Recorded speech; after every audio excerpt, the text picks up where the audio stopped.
Good morning BCom second year student. Income tax की class में आपका स्वागत है।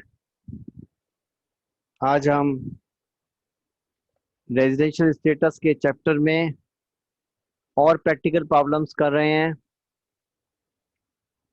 हमारा क्वेश्चन है ये, income from business in Bangladesh control from India 16,000 रुपये। बिजनेस बांग्लादेश में है और कंट्रोल इंडिया से हो रहा है। ये कैटेगरी नंबर 3 में चला गया। मींस टैक्सेबल है 16,000। अगला है, interest on debentures of a companies registered in USA received there 11,000। Debenture भारत के बाहर की कंपनियों के हैं, इसलिए अन्य विदेशी आय 11,000 टैक्सेबल है केवल साधारण निवासी के लिए। नॉट ऑर्डिनरी रेजिडेंट के लिए टैक्सेबल नहीं है, नॉन रेजिडेंट के लिए भी टैक्सेबल नहीं है। Profit from hotel business in Canada 25,000। तो 25,000 ऑर्डिनरी रेजिडेंट के लिए टैक्सेबल है, नॉट ऑर्डिनरी के लिए टैक्सेबल नहीं है, नॉन रेजिडेंट के लिए भी टैक्सेबल नहीं है। Royalty received in England from Mr. Mahesh, resident and India, for technical services provided in England 20,000। ये भी हमारे यहाँ 20,000 केवल साधारण निवासी के लिए टैक्सेबल है।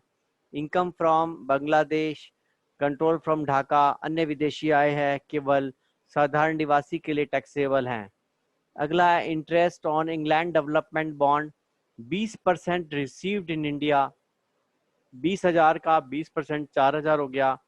मीन्स 4,000 रुपये टैक्सेबल है सभी के लिए क्योंकि रिसीव्ड इन इंडिया हैं, और 16,000 रुपये अन्य विदेशी आय होने के नाते केवल साधारण निवासी के लिए टैक्सेबल हैं। Interest on UK government securities half of which received in India 7,000। तो आधे रिसीव्ड इन इंडिया हैं, इसलिए 3500 3500 3500 तीनों के लिए टैक्सेबल हैं, और ऑर्डिनरी रेजिडेंट के लिए टैक्सेबल केवल बचे हुए हैं क्योंकि वो अन्य विदेशी आय है। Interest received from Shri Aditya Kumar in non resident against the loan provided to him for business carried on in India.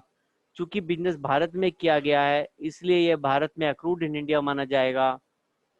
इस बात से मतलब नहीं कि किससे प्राप्त हुआ और कहाँ प्राप्त हुआ, इसलिए अक्रूड इन इंडिया है, इसलिए तीनों के लिए टैक्सेबल है। इसलिए 30,000 साधारण निवासी के लिए भी टैक्सेबल है, असाधारण निवासी के लिए भी टैक्सेबल है, और अनिवासी के लिए भी टैक्सेबल है। Interest on England development bond 50% received in India. 50% चूंकि रिसीव्ड इन इंडिया है, 40,000 40,000 40,000 तीनों के लिए टैक्सेबल हैं, और बचे हुए 80,000 का 50% 40,000, और बचे हुए 40,000 अन्य विदेशी आय होने के नाते केवल साधारण निवासी के लिए टैक्सेबल हैं। Interest on England development bond amount received in England but subsequently remitted to India. बेटा यहाँ पर रेमिटेड टू इंडिया से कोई फर्क नहीं पड़ता, अन्य विदेशी आय होने के नाते केवल साधारण निवासी के लिए टैक्सेबल है। अगर ये रेमिटेड के बदले रिसीव्ड इन इंडिया लिखा होता तो फर्क पड़ता। अगला है, cash gift received in India from friend 2,00,000। ये चूंकि दोस्त से प्राप्त है, 50,000 से अधिक के जो गिफ्ट्स हैं अन्य व्यक्तियों से प्राप्त गिफ्ट टैक्सेबल हैं तीनों के लिए, ordinary resident, not ordinary resident and non resident के लिए। Gift from father on marriage of 6 lakh है, तो ये एग्जाम्प्ट है, शादी पर जो गिफ्ट प्राप्त होते हैं वह एग्जाम्प्ट होते हैं। डिविडेंड फ्रॉम इंडियन कंपनी भी एग्जाम्प्ट होता है, सेक्शन 10 में है।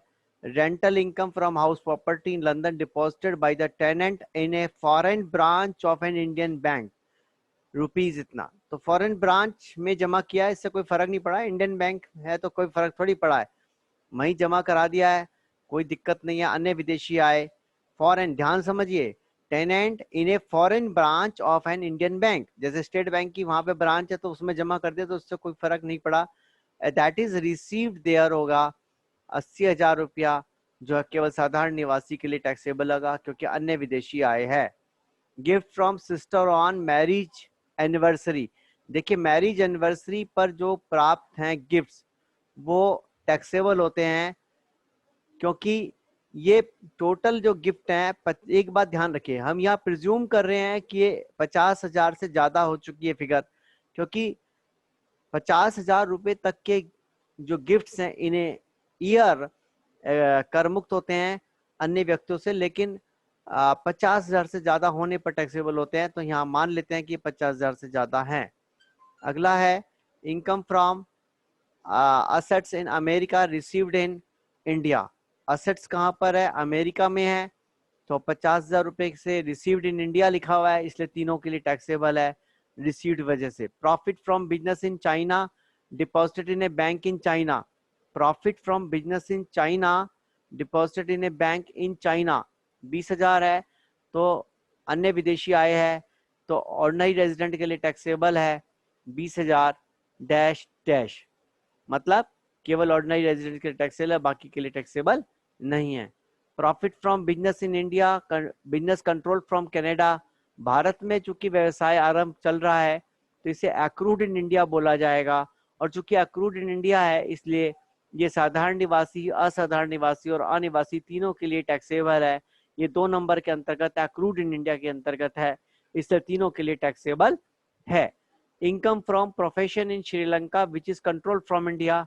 बिजनेस भारत के बाहर है, लेकिन उसका प्रबंध एवं नियंत्रण भारत से हो रहा है, 3 नंबर कैटेगरी में है, जो कहता है कि साधारण निवासी और असाधारण निवासी के लिए कर योग्य है, तो 22,000 रुपये टैक्सेबल है साधारण निवासी और असाधारण निवासी के लिए। Income from profession in Sri Lanka which is control from America. देखिए बिजनेस कहाँ किया गया है? श्रीलंका में, और कंट्रोल कहाँ से किया जा रहा है? अमेरिका से। दोनों चीजें भारत के बाहर है।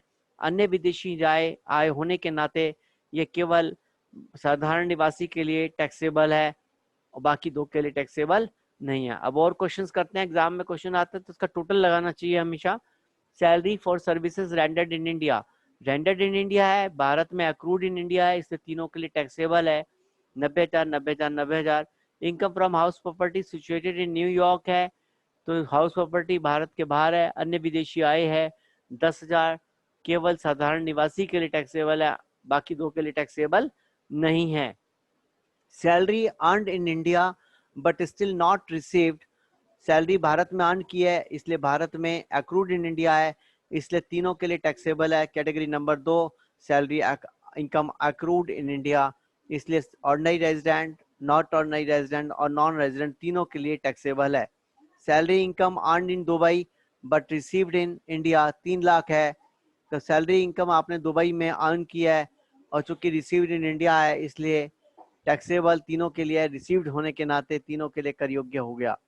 Business in London but control from Delhi, Bharat के बाहर का लंदन है, कंट्रोल दिल्ली से हो रहा है, इसलिए 3 नंबर में है, केवल साधारण निवासी और असाधारण निवासी के लिए कर योग्य है, इसे 6,000 लिख दिया गया है।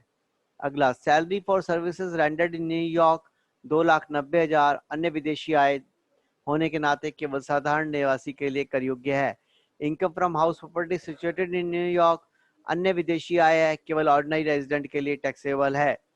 Income earned in Indonesia but receive 50% in India, चूंकि 50% रिसीव्ड इंडिया है, 5 लाख का 2.5 लाख तीनों के लिए कर योग्य है, और बचा हुआ 2.5 लाख अन्य विदेशी आय होने के नाते केवल ऑर्डिनरी रेजिडेंट के लिए टैक्सेबल है। Salary income earned in Dubai 3 lakh, तो ऑर्डिनरी रेजिडेंट के लिए टैक्सेबल है, बाकी 2 के लिए टैक्सेबल नहीं है। Business in London but control from Delhi 66,000, business London में है, बिजनेस लंदन में है, कंट्रोल दिल्ली से है, इसलिए 3 नंबर कैटेगरी में है, इसलिए ऑर्डिनरी रेजिडेंट और नॉट ऑर्डिनरी रेजिडेंट के लिए कर योग्य है। ₹50,000 earn from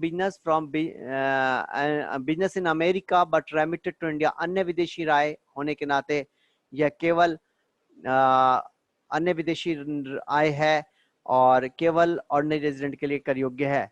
remuneration due to him for services rendered in Hong Kong credited to his bank account in Hong Kong and immediately thereafter remitted to India। यहाँ पे देखिए सब कुछ रिम्यूनरेशन भारत के बाहर है और वहीं हांगकांग का अन्य विदेशी आय है, इसलिए केवल ऑर्डिनरी रेजिडेंट के लिए टैक्सेबल है। ₹80,000 received from Indian company carrying business in China was credited in his bank account in India by the company।